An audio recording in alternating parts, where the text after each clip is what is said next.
Yes, I believe Aaron is a man. FX, who's JX, is a man, and Sister Zips is a man, and apparently I am as well. So it appears, yes, you would be correct in your assumption.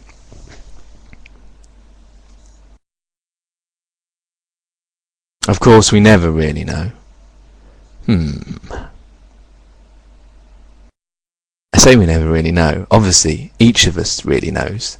But other than that, we don't really know, as it were, because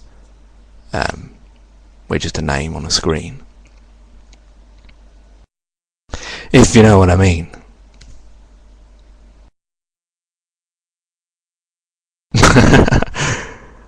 My eyes hide a disguise. Yes, MJ, it's very true. I mean, there's been many a times that people will be fooled by other people pretending to be one thing or another, using internet-gained pictures portraying as themselves, especially on the internet. Well, yes, it'd be very difficult to pretend to be someone that you're not in real life, wouldn't it? I mean, to pretend to be a woman when you're a man in real life would be rather complicated. I suppose you could dress up, couldn't you? I suppose that's one way of doing it. And putting on a high-pitched voice. Writers do that. Yes, they did. And yes, some still do. Non de plumes and that kind of thing.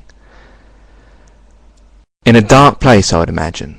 Sorry, are we talking about men who are pretending to be women, or women who are pretending to be men to chat up other men or women, or this, that and the other, that would do it in real life, and they'd have to do it in a dark place? That's rather cumbersome, isn't it? I'm sorry, I'm just going to pretend to be someone. Could you come down this tunnel with me? Because I can't show you who I really am, because I want to pretend to be someone else. So, yes, okay. That's the whole nature of the internet.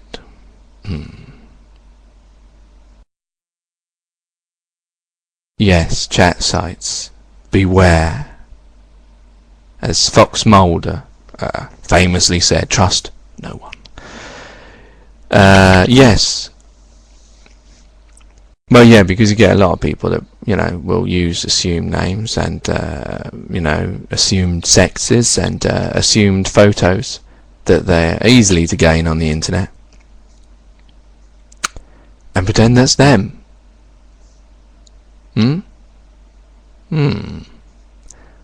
Yes.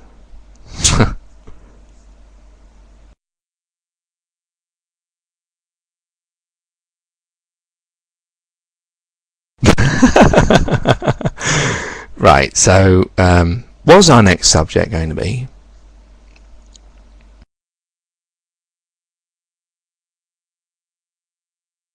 Whatever. And some will use none. That's true. As long... Now let's not go back to the Civil War. We're still stuck with the Patriot and whichever other movie you were talking about.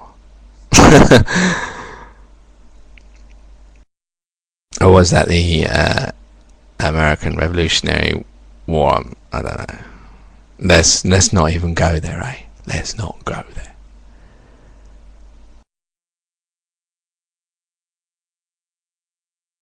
I haven't seen Roots. It was a TV series, wasn't it? In the 70s. Am I right in thinking that? Yeah, I know I haven't seen it.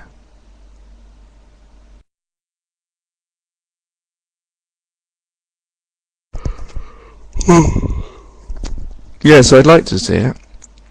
But I haven't seen it on any of the channels that we have over here.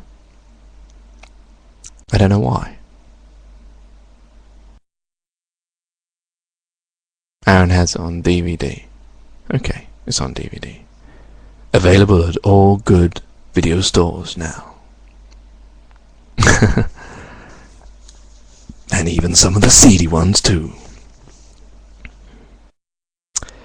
It was shown on TV in the UK. When was this?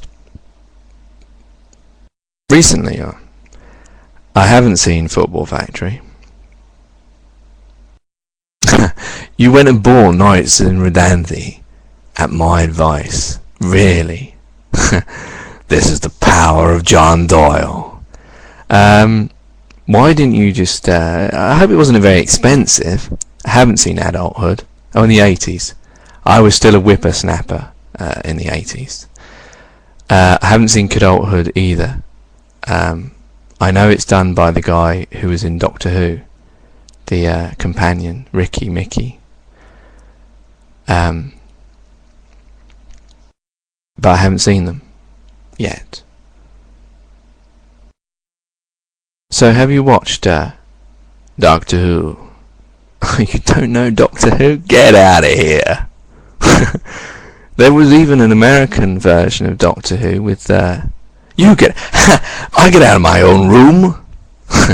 There was even Paul McGann did the which Doctor was he? The 8th Doctor was Paul McGann. It was only one TV movie, and it was made by the BBC with I think it wasn't 20th Century. I think it was, who was it with? It wasn't Columbia. Maybe it was 20th Century. I'm not sure now. Or Universal. It might have been Universal. And unfortunately they put it up against Roseanne, the comedy, and it didn't get good enough ratings for a series. But yes, Doctor Who is widely broadcast on BBC America, so I'm surprised you haven't caught up with it, especially the new series, MJ, with David Tennant. I think you'd enjoy it, actually, because he is fabulously English. Do you all get all those shows over there? Which shows? Knight Rider. The new series, I haven't seen the new series. I've only seen the old series. Roseanne, yeah, they used to broadcast that on Channel 4, which is a channel over here. Americans are so exaggerated. You're kidding. No, we get a lot of American stuff. Because it's cheap to syndicate stuff as opposed to make homegrown material, depending on the quality, of course, unless it's something like Lost or Prison Break, where it's very expensive, or 24. They're jealous of the London accent, John, wink wink. Rosanna with a bad ending with Dan dying. Oh my goodness, I've never seen the last episode. You've spoiled it for me now. No, MJ, if you listen to my advice about Knights of the Rodanthe, I take it you probably don't like science fiction, so this might not be up your street, but nevertheless, it is not Star Trek science fiction. It's more sort of quirky British entertainment sci-fi drama. And it's not Star Wars, it's not in that level. It's more, it's very watered down sci-fi. You know, I think you'd still like it. I would advise you to have a look out for it on BBC America, or which channel is it syndicated in the States? I'm not sure who bought it, whether it was NBC or one of those. Look for it. I'm sure it's often repeated. Look for Doctor Who with David Tennant. You will like it because he's English, or he's actually Scottish, but he puts an English accent on. Is very English. He talks about tea a lot. Doctor Who is very... it's an institution over here. It's like Sherlock Holmes. You know, it's an institution. Even though he's a Gallifreyan Time Lord, which means nothing to you, he is effectively an Englishman. And his eccentricities and all that type of stuff is very English. So you would like that, I think. And he's got a very good English accent. And it's very popular in the States, so I'm surprised you haven't even seen a trailer for it, have you? The actor's name is David Tennant, and he plays Doctor number... what number? 11, isn't it?